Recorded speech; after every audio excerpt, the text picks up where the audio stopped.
can't go to the gym, so I've been meeting up with a couple of my friends to do some keep fit in the park. And yes, that's me, Mystery Mr. E, showing my strength with a couple of 5-kilogram weights. And below me is my friend Mr. Muscles, who is doing some press-ups. Look at the determination on his face. And up here we have Strongman, Mr. Strongman, who is helping us to keep in shape.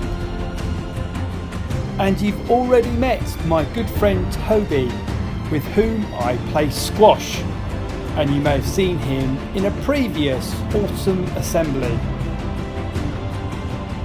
It's difficult to be friends at the moment because we all have to socially distance, and that's not very good whether it's in school or outside. Mr. Badger is friends with my cat called Fudge. Here's Mr. Badger going to say hello to Fudge. I think Fudge just wanted to have a little sleep actually. Still, they're good friends, aren't they, Mr. Badger? And here is my dog Asher. Asher and Fudge are not always good friends. They're a bit wary of each other, but Asher likes to play with me. I'm definitely her friend. What's she up to? What's she fetching? Oh, she's got her rope. She wants to play with me, don't you, Asher? Yes, you do. She wants to play. She wants to play tug of war.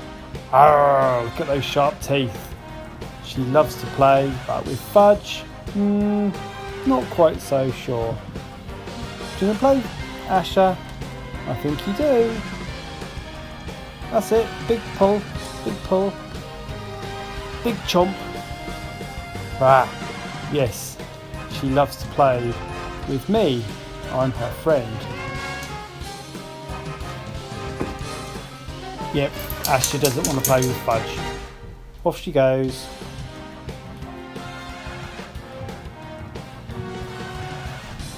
Mr. Badger wants to give Fudge the cat a stroke. Oh, isn't she lovely? David was friends with Jonathan, but not Goliath. I'm going to have you for my dinner. Fee, fi, fo, fum. Oh no, that's the wrong story. I'm the Goliath of the Philistines, and I'm going to fight you in this battle. Mr. Badger loves Asher the dog, and Asher the dog likes to chew her blanket. Oh, Mr. Badger's having a ride on Asher the dog. Oh, oopsie daisy. Hey, Badger. That's alright, Asher. He's only playing with you. Sometimes Mr. Badger will have a ride on Asher. Look at that. Hold on tight, Mr. Badger. Hold on tight.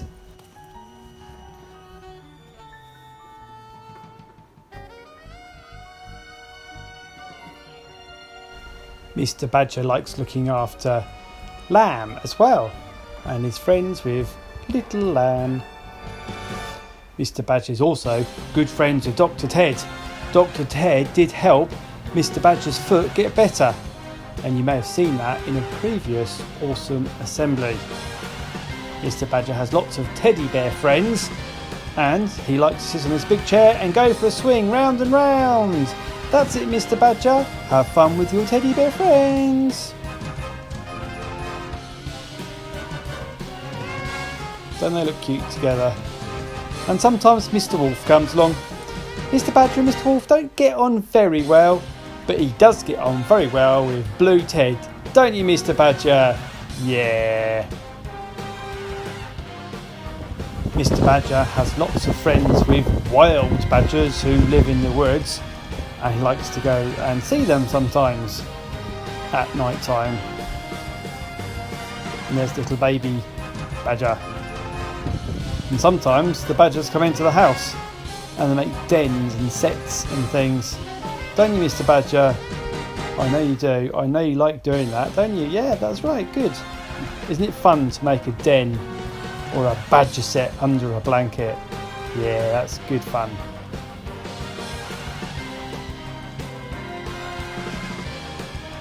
Mr. Badger is also friends with Crow.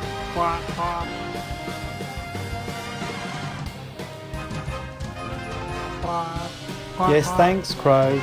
Now we're going to hear from the Rev Anne Waizeneker, who's going to tell us about Superheroine Ruth. Hello everyone. We often hear about men in the Bible, and especially in the Old Testament, our heroes tend to be men like King David, who fought Goliath, or Daniel in the lion's den. But there are some amazing women too who did great and brave things, and one of these is a young woman called Ruth. We can read about her in the Old Testament. She has a whole book to herself called the Book of Ruth. Her name means friend, and Ruth was a really good friend to her mother-in-law Naomi, so her name fits her really well. She was born and brought up in a place called Moab, and her family had never heard of God. But she married someone who came from far away, whose family was Jewish, so they believed in God. They came from Bethlehem in Judah. We know that place, don't we? Because it's where Jesus was born. Sadly, Ruth's husband died when she was still a young woman, as did his father. And after they'd both died, his mother, Naomi, decided to go back to Judah, to her own people. She said to Ruth that she didn't need to come with her. She could stay in Moab where she'd grown up. But Ruth said she wanted to go to Judah with Naomi. She said that her home was now with Naomi and that she believed and trusted in Naomi's God. It was hard for her to do this, to leave everyone she knew and to go to a strange place where everything would be different. Imagine how you would feel. But she loved Naomi and wanted to look after her, and she prayed to God to keep them safe. And God did.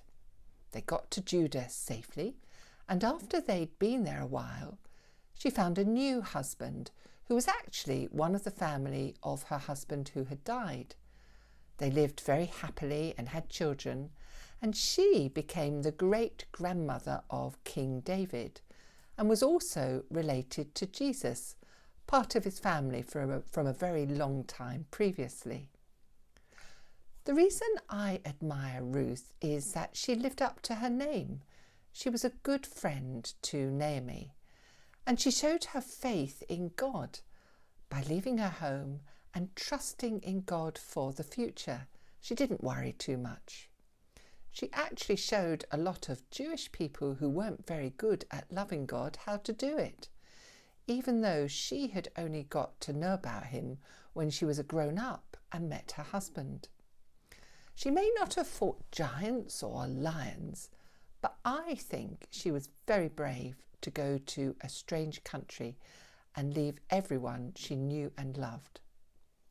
And that's the story of Ruth, a good friend to her family and to God. Well, thank you, Anne, for telling us all about Ruth and what a good friend she was. And I didn't know that Ruth meant friend. And it reminds me of a passage in John. And let me read it to you from the Gospel of John. Jesus said, "My command is this, love each other as I have loved you." And Ruth certainly showed her love, didn't she? "Greater love has no one than this, to lay down one's life for one's friends." And that's what Jesus did. He died on the cross for us. "You are my friends if you do what I command. I no longer call you servants. Instead, I have called you friends." So in that passage, Jesus is saying, basically, you can be my friend. Now, clearly, if you go and do your own thing and go off and ignore him, how can you be his friend? But if you follow his commands to love, to follow him, to trust in him, to love your neighbour, then you are his friends. So let's think about that in our prayer right now.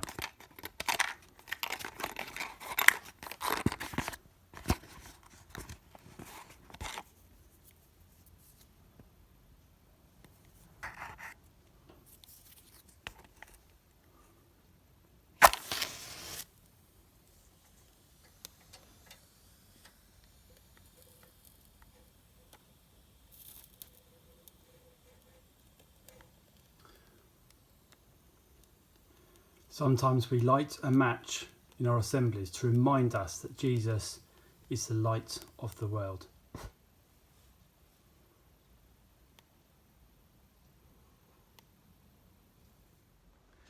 Dear Lord, thank you that you loved us so much that you gave your life for us.